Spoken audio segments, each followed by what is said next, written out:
Good afternoon, and welcome to Delaware County's Remembrance Ceremony of the victims of September 11th.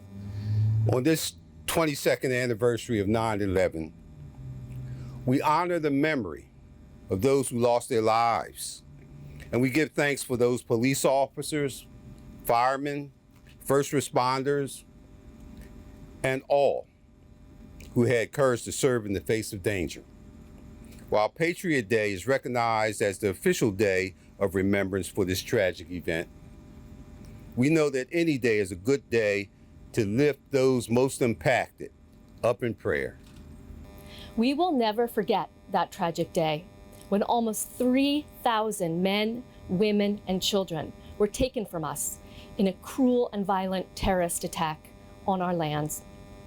Some in our community lost a loved one that day, and we share our deepest condolences with them. There just are no words to describe the immense grief that they feel and continue to feel every day. That day was unimaginable at the time, and honestly, it's still really difficult to grasp 22 years later. Tragically, 343 firefighters, 71 police officers, and 55 military personnel lost their lives that very day. And many, many have died in the years following after devastating and lasting health impacts from that tragedy. That day, first responders ran into a burning and crumbling building without a second thought. While most of us run from danger, they bravely ran right into it.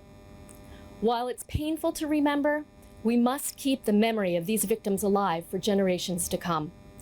But the urge to connect with neighbors and friends was strong, and particularly as reports began to filter in about people from this community who had been at or near the World Trade Center and had not yet been accounted for. That evening, we found comfort in an interfaith service that had been quickly arranged by our community leaders. I will always cherish the way our community and our nation came together to support each other, to support those who lost loved ones in the attack, the outpouring of volunteers and supplies for those in need, and the support for Americans of different faiths who were targeted by bigots in the aftermath of the attacks. That day was so shocking to so many because 10 years earlier we thought that liberalism had won the day. Liberal democracy after the fall of the Soviet Union, Cold War had ended. Everyone was going to come together. The internet was going to bring people from all over the world together to find out that we all share the same common humanity and that we were going to make more and devastatingly equal progress as we move forward as a country and as a world. We know that that day shocked us. And we know that in some ways we were giving a shock that was of short duration. Because as Mary Gay said, the people who attacked us that day were not a nation state. It was a terrorist organization. And because law enforcement and our federal partners all work together, we have been able to stop further terrorist attacks in this country.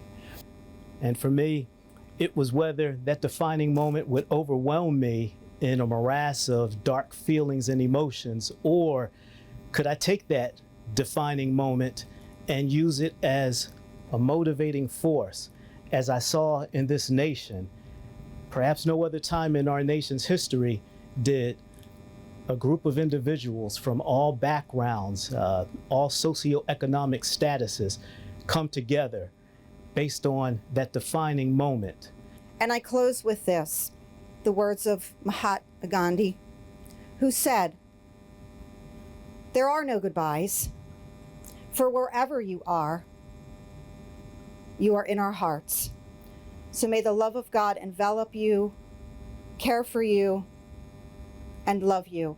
And may we learn to love as Christ loved his church, for he laid down his life for his friends and for his bride."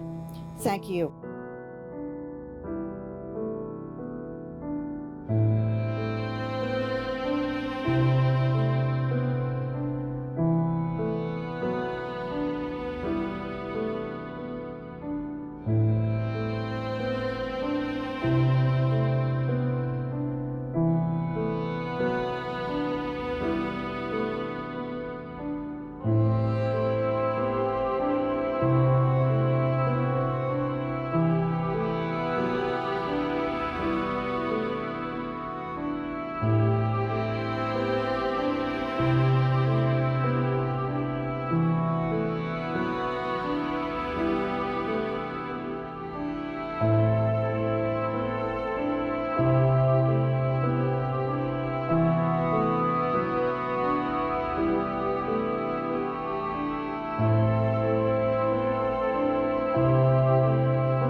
you.